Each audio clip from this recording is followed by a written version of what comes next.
আপনারা এই 10টা কাজ কখনো ছাড়বেন না।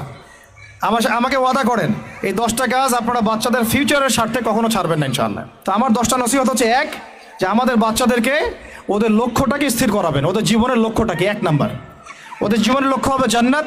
এবং আমাদের বরেণ্য যে মানে সিংহ পুরুষরা আছেন উম্মার, ওদেরকে চিনাই দিবেন, ওদের মতো ওদেরকে হতে বলবেন। তোমাকে হামজার মতো হতে হবে, তোমাকে খালিদের মতো হতে হবে, তোমাকে ওমর ইবনে খাত্তাবের মতো হতে হবে, তোমাকে আলী ইবনে আবি তালেবের মতো হতে হবে, তোমাকে মারিয়াম আলাইহিস সালামের মতো হতে হবে, তোমাকে আয়েশার মতো হতে হবে। এই চেতনাগুলো ছোটোবেলা থেকে ওর মধ্যে ইনস্টল করেন। ও সামনে একটা রোল মডেল দেখবে যে আমাকে এরকম হতে হবে। এইসব ক্যাটরিনা সব ফেলান, এগুলা পরিমণি সব ফেলান, এগুলো বাদ দেন। যা চলতেছে যে সাকিব টাকিব সব বন্ধ করেন, এইসবে কোনো ফিউচার নাই।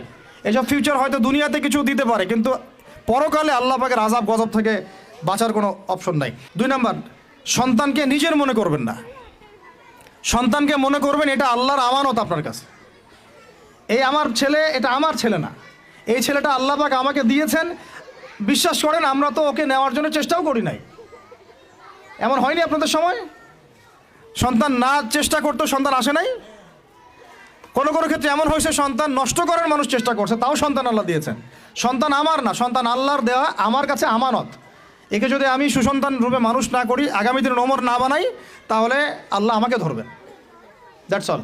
1 নাম্বার, সন্তানকে ওর গন্তব্য চেনাবেন, ওকে আমাদের সিংহ পুরুষদেরকে পরিচয় করায় দিবেন, ওর মতো তাদের মতো হতে বলবেন। এবং সন্তানকে আপনার নিজের মনে করবেন না, সন্তানকে মনে করবেন আল্লাহর দেওয়া জাস্ট একটা আমানত।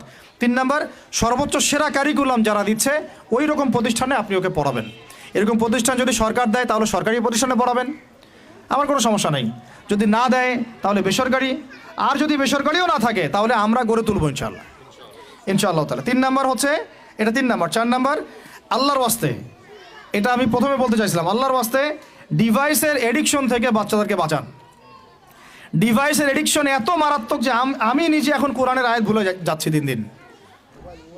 এই ডিভাইস আমার হাতে যেটা আছে এটা একটা পয়জন, এটা একটা হিপনোটাইজ করার যন্ত্র মানুষকে।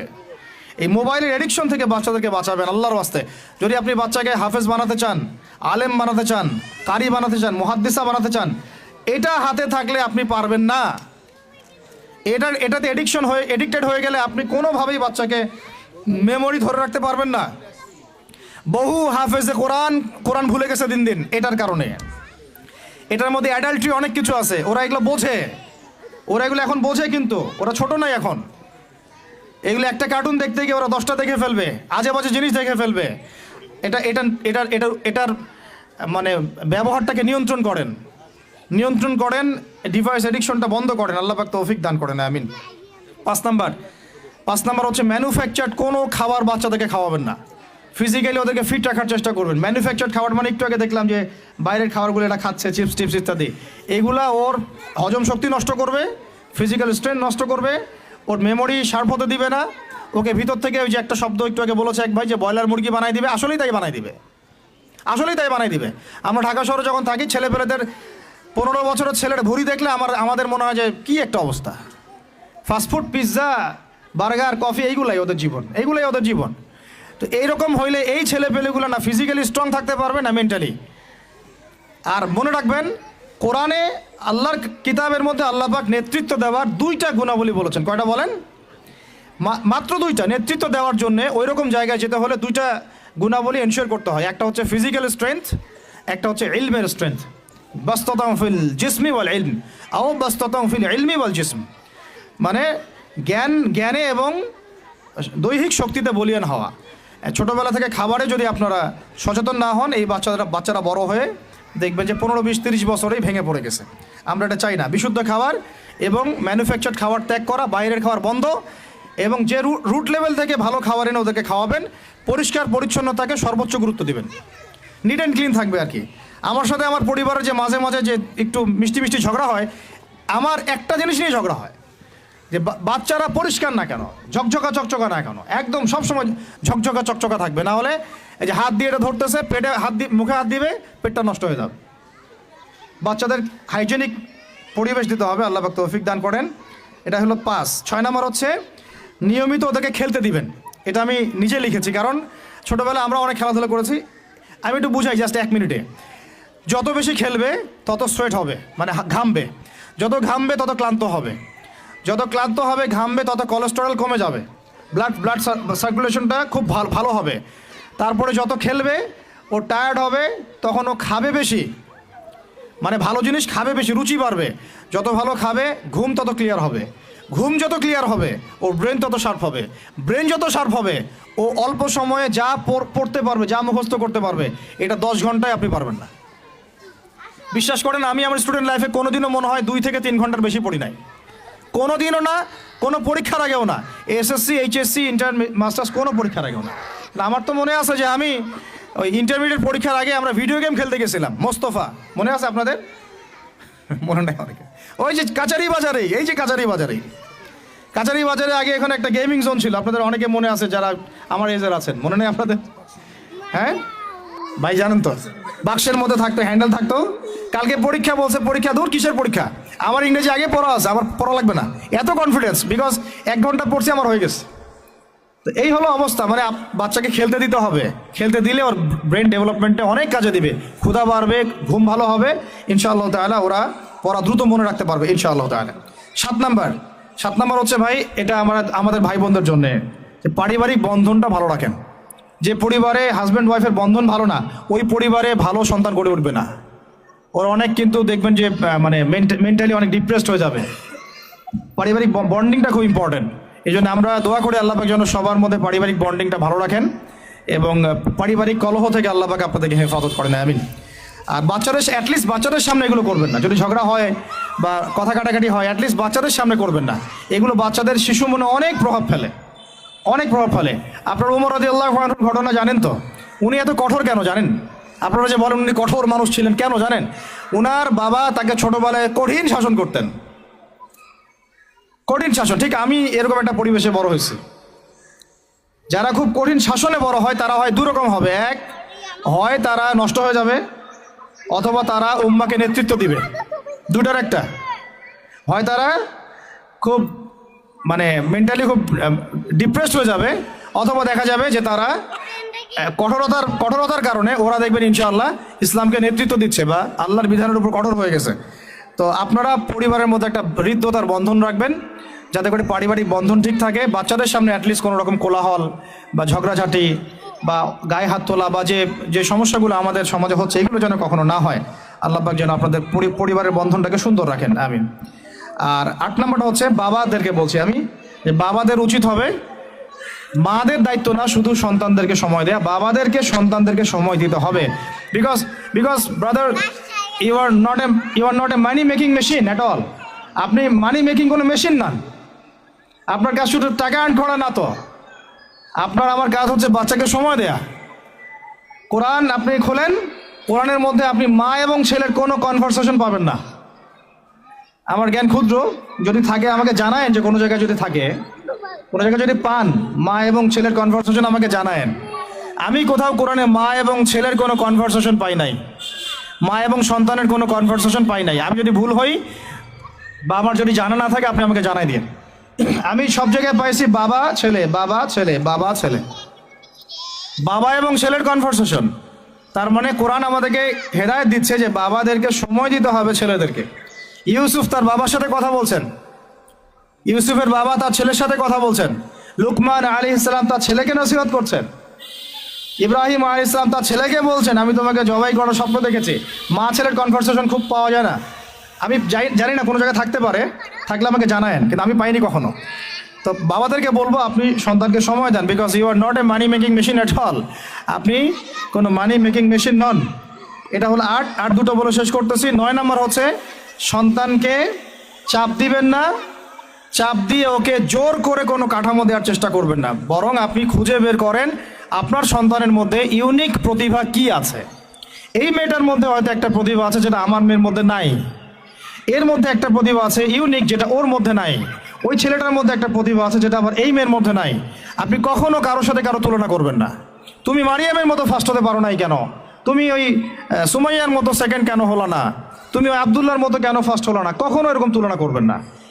এগুলো করলে ছেলেরা ভিতর থেকে, মেয়েরা ভিতর থেকে খুব ডিপ্রেসড হয়ে যায়, আত্মবিশ্বাস হারায় ফেলে। ওরা মানে মনে করে হয়তো আমার দ্বারা কিছু হবে না। বরং আপনি আরো উৎসাহিত করবেন, কোনো সমস্যা নেই বাবা, কোনো সমস্যা নেই আম্মু, এবার বড় নেই পরে এবার হবে ইনশাল্লাহ। বরং তাদেরকে সময় দিবেন এবং খুঁজে বের করবেন যে কোন প্রতিভা আপনার মেয়ের মধ্যে, আপনার ছেলের মধ্যে আছে। কেউ দেখবেন খুব ভালো লিখতে পারে, কেউ ভালো আবৃত্তি করতে পারে, কেউ ভালো নেতৃত্ব দিতে পারে, কেউ ভালো দেখবেন যে মাশাআল্লাহ মুখস্থ করতে পারে। প্রতিভা বিচক্ষণতার সাথে ফাইন্ড আউট করতে হবে। এটা আমার কাজ বাবা হিসেবে, আপনার কাজ মা হিসেবে। আল্লাহ পাক আমাদেরকে এটা করার তৌফিক দান করেন, আমি জোর করে চাপায় দেওয়া যাবে না। আর একটা নসিহত শেষ, সেটা হলো আমরা তো 5 ওয়াক্ত নামাজ পড়বই, বাচ্চাদেরকে তো ইসলামিক পরিবেশ দিবই। আমাদের তাহাজ্জুদের ওয়াক্তে 2 রাকাত নামাজ পড়াটাকে আপনার উপর ফরজ করে নেন। তাহাজ্জুদের ওয়াক্তে অন্তত 2 রাকাত নামাজ পড়াকে আপনার আমার উপর ফরজ করে নেন, যদিও এটা ফরজ না, ফরজ করে নেন। কারণ ওই সময়ে দোয়া যেগুলো করা হয় আল্লাহর কাছে একদম সরাসরি কবুল হয়। আপনাদেরকে আমি একজন মনীষীর কথা খালি বলবো, ইমাম বুখারী রাহিমাহুল্লাহ, নাম শুনেছেন আপনারা? তার কিতাব কিয়ামত পর্যন্ত ইনশাল্লাহ পড়ানো হবে। ওইটা না পড়ে কেউ আলেম হয় না, তাই না বিষয়টা? তিনি যে একসময় অন্ধ ছিলেন আপনারা কি জানেন? তিনি যে একসময় চোখে দেখতে পারতেন না, আপনারা কয়জন জানেন? তার মা তাহাজ্জুদের ওয়াক্তে আল্লাহর কাছে কান্না করতে করতে করতে করতে, আল্লাহ আমার ছেলের চোখটা ভালো করে দাও, আল্লাহ আমার ছেলের দৃষ্টিশক্তি ফিরায় দাও, আল্লাহ আমার ছেলের দৃষ্টিশক্তি ফিরায় দাও। মায়ের এই দোয়া আল্লাহ পাকের আরশ পর্যন্ত পৌঁছে যায় অলৌকিকভাবে, মিরাকুলাসলি। ইমাম বুখারী রাহিমাহুল্লাহ সকালবেলা উঠে চোখে দেখা শুরু করেছে। আজকে ইমাম বুখারী কি এবং তার কিতাবের মূল্য কি, তার মর্যাদা কোথায়, তার কিতাব না পড়লে আমাদের মধ্যে কোনো মানুষ আলেম হতে পারবে না, এটা আমরা এখন স্বতঃস্বীকৃত। কিভাবে হয়েছে ভাই বোনেরা? দোয়ার মাধ্যমে। প্রচুর দোয়া করতে হবে সন্তানদের জন্য। আমি যতবার বাইতুল্লাহ যতবারই জিয়ারত করেছি, তাওয়াফ করেছি, প্রত্যেক তাওয়াফে আমি সবসময় দোয়া করি আমার ছেলে মেয়েদের জন্য। আল্লাহ আমার ছেলে ওসমানকে ওসমান রাদিয়াল্লাহু আনহুর মতো বানাও, শর্টকাট দোয়ার কি। আমার ছেলে মেয়ে মারিয়ামকে মারিয়াম আলাইহিস সালামের মতো বানায় দাও। আল্লাহ আমার মেয়ে আয়েশাকে আয়েশা রাদিয়াল্লাহু আনহার মতো বানায় দাও। আল্লাহ আমার ছেলে ওমরকে ওমর ইবনে খাত্তাবের মতো বানায় দাও। আপনারা এবার দোয়া করতে থাকুন, দোয়া কবুলের সময়গুলো খুঁজে খুঁজে বের করে দোয়া করতে থাকতে হবে। ইনশাআল্লাহ বাবা মার দোয়া আল্লাহ পাক ফেলবেন না ইনশাআল্লাহ। আল্লাহ পাক আমাদেরকে এই বিষয়গুলো আমল করার তৌফিক দান করেন। আর সব সময় ছেলে মেয়েদেরকে আত্মবিশ্বাস দিবেন, যত তাদেরকে কনফিডেন্স দিবেন ওরা আরো ভালো করবে। যত ধমক দিবেন এই তুই পারিস না, তোর দ্বারা হয় না, তুই কি করস, ইত্যাদি ইত্যাদি, তত দেখবেন ও আর পারতেছে না। আমি বেসিক্যালি ছোট থেকে যে বড় হয়েছি, এই জিনিসটার অনেক ঘাটতিতে বড় হয়েছে, কনফিডেন্স না দেয়া। তবে সবাই সব কিছু হয় না, কিছু ব্যতিক্রম বিষয় থাকে। কিন্তু আমি যেটা রিয়েলাইজ করেছি, একটা মানুষকে যখনই কনফিডেন্স দেওয়া হয় সে অনেক ভালো করে। যখন আপনি তাকে আন্ডারস্টিমেট করবেন সে ভালো করতে পারবে না। তাই আল্লাহর ওয়াস্তে আমাদের বাচ্চাদের উপরে চাপ না দিয়ে আত্মবিশ্বাস দিবেন, ভালোবাসবেন, মহব্বত করবেন, ওকে উৎসাহ দিবেন, দেখবেন ইনশাআল্লাহ ও আরও ভালো করতেছে ইনশাআল্লাহ। মাশাআল্লাহ তুমি তো সুন্দর লিখছো, আরেকটু ভালো করো, ভালো হয়েছে তো মাশাআল্লাহ, আরেকটু করো, সুন্দর আর্ট করছো, আরেকটু ভালো করো, মাশাআল্লাহ এক পারো তো মুখস্থ করে ফেলছো, আরেক পারও পারবা ইনশাআল্লাহ। ওকে এইভাবে বুস্ট আপ করতে থাকেন ইনশাআল্লাহ তাআলা। দেখবেন এভাবে যদি একটা পরিকল্পনা মাফিক আমরা আগাই, জাস্ট 20টা বছর সবর করি যদি আমরা, আল্লাহ পাক যেন আমাদেরকে তৌফিক দান করেন, টানা 20 বছর যদি আমরা নেক হায়াতের সাথে এভাবে রাত দিন 24 ঘন্টা নিরলস দিনের কাজ করতে পারি, অ্যাটলিস্ট এডুকেশন সেক্টরে, আমাদের তো পলিটিক্যাল সেকশন নাই, ইকোনমিক সেকশন আমাদের হাতে নাই, অ্যাটলিস্ট শিক্ষা সেক্টরে যদি আমরা এভাবে কাজ করতে পারি, আগামী 20 বছরে বাংলাদেশের শিক্ষা ক্ষেত্রের হুলিয়া পরিবর্তন করে ফেলা সম্ভব ইনশাআল্লাহ। কারণ সব কিছু নতুন করে করা লাগবে না, আমরা শুধু সমন্বয় করব, পরিবেশ করব এবং আমাদের জানমাল, সময়, শ্রম, জমি জমা এগুলো ওয়াকফ করবো ইনশাআল্লাহ আল্লাহর জন্য। এবং এগুলো করলে লাভ কি হবে, ওই বিখ্যাত হাদিসটা দিয়ে শেষ করতেছি, যে নবী সাল্লাল্লাহু আলাইহি ওয়াসাল্লাম বলেছেন, ইযা মাতাল ইনসান, যখন মানুষ ইন্তেকাল করবে বা করে, ইনকাতা আনহু আমালু, তার আমল নামাটা কেটে দেওয়া হয়, বন্ধ হয়ে যায়, ইল্লা সালাস, 3টা রাস্তা খালি জারি থাকে। 1 নম্বরই হচ্ছে সাদাকায়ে জারিয়া, মানে এমন সাদাকা, এমন কন্ট্রিবিউশন যেটা আমার ইন্তেকাল, আপনার ইন্তেকালের পরেও একেবারে চলতে থাকবে, লং টাইম সাস্টেন করতে থাকবে, এটা একটা। 2 নম্বর ওয়ালাদুন সালেহ, আমার নেককার সন্তান বা আপনার নেককার সন্তান, যে আপনার আমার জন্য কালকে আমাদের মানে পরকালে বারজাখের জীবনে আমরা যখন থাকবো তখন তারা দোয়া করতে থাকবে। আর আমি বলছি আমার ওমরই শুধু আমার ছেলে না, আপনাদের সবার সন্তান আমার সন্তান, আপনাদের সবার মেয়ে আমার মেয়ে। আমি এভাবে কখনো চিন্তা করি না যে এই যে প্রতিষ্ঠানগুলো আমরা করতেছি বা যে প্রজেক্টগুলো আমরা নিচ্ছি হাতে, এগুলো শুধু আমার ছেলের জন্য, আমার মেয়ের জন্য, কোশ্চিন কালেও না। এদেশের প্রত্যেকটা শিশু আমার শিশু, আমার ছেলে আমার মেয়ে। এদেশের প্রত্যেকটা বোন আমার বোন, এদেশের প্রত্যেক ভাই আমার ভাই। ওইভাবে চিন্তা করে আমাদেরকে না গেলে আমরা জাতিগত পরিবর্তন আনতে পারবো না। তখন আমরা স্বার্থপর হয়ে যাবো, আমার ছেলে বাঁচলেই হলো, আমার মেয়ে বাঁচলেই হলো। তখন হবে কি, আমার ছেলে আদতে বাঁচতে পারবে না, আমার মেয়েও বাঁচতে পারবে না, কারণ ফিতনা যখন সব জায়গায় ছড়ায় পড়বে আমার ঘরেও তো ঢুকবেই, স্বাভাবিক। আর শেষ নাম্বারটা হচ্ছে আল ইলম, এমন জ্ঞান ইউনতাফাউ বিহিন নাস, যে জ্ঞান দিয়ে মানুষ উপকৃত হয়। এই হলো শিক্ষা প্রজেক্টগুলো। আল্লাহ পাক এই হাদিসটার উপর আমাদের সবাইকে আমল করার তৌফিক দান করেন, আমিন। আর আমি লম্বা করছি না, আপনাদের অনেকেই ক্ষুধার্ত, আমাদের বাচ্চারা ক্ষুধার্ত। আমরা দোয়া করি আল্লাহ পাক যেন আমাদের সবাইকে পবিত্র কোরআন এবং নবীর হাদিস অনুযায়ী জীবন গড়ার তৌফিক দান করেন। এক নাম্বার, সবাইকে যেন আমাদের এই শিক্ষা প্রজেক্টের সাথে আপনাদেরকে সম্পৃক্ত করেন, আমিন।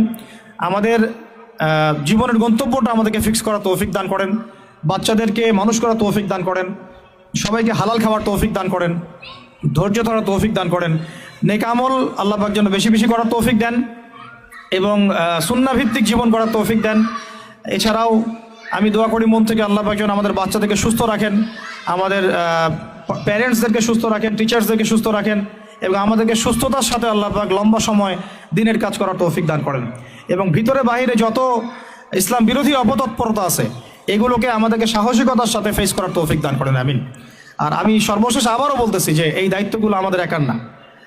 প্রিয় দিনী ভাই এবং বোনেরা, আপনাদের সবার দায়িত্ব আগায় আসেন। আমি এভাবে আগে কখনো বলি নাই, এখন বলতেছি বিকজ আমি চাই না আমাদের কোনো প্রতিষ্ঠান কোনো মানুষের ছত্র ছায়ায় থাক। প্রত্যেকটা প্রতিষ্ঠান, প্রত্যেকটা মার্কাজ, প্রত্যেকটা ক্যাম্পাস শুধু হবে আল্লাহর জন্যে, আল্লাহর জমিতে, আল্লাহর বিল্ডিং, এটা কিয়ামত পর্যন্ত এভাবে থাকবে ইনশাল্লাহ। এটা আমার কোনো ব্যক্তি মালিকানায় না। আল্লাহর জন্য ওয়াকফ করার আমাদের জায়গা দরকার, কনস্ট্রাকশন দরকার, ফাইন্যান্স দরকার। ইনশাআল্লাহ তাআলা আল্লাহ পাক আমাদেরকে যে নিয়ামতগুলো দিয়েছেন এগুলো যদি আমরা সবার সামনে মানে সুষ্ঠুভাবে উপস্থাপন করতে পারি, আমি আশা করি সারা দেশ বিদেশের অনেক মানুষ আগে আসবে ইনশাআল্লাহ তাআলা। আল্লাহ পাক আমাদেরকে প্রত্যেকটা বিভাগীয় শহরে এরকম প্লে থেকে নিয়ে মাস্টার্স পর্যন্ত, দ্যাট মিনস নুরানি থেকে নিয়ে ইফতা পর্যন্ত এইরকম একটা ক্লাসিক্যাল প্রতিষ্ঠানগুলো, মার্কাজগুলো গড়ে তোলা তৌফিক দান করেন, আমিন। আমি আজকের মতো এখানে শেষ করছি। আকুলু কওলি হাযা আস্তাগফিরুল্লাহ লি ওয়া লাকুম ওয়া লিসাইরিল মুসলিমিন। বারাকাল্লাহু লানা ওয়া লাকুম বিল আয়াতিল হাকীম। ইন্নাহু তাআলা জাওয়াদুন কারীম রাউফুর রহিম।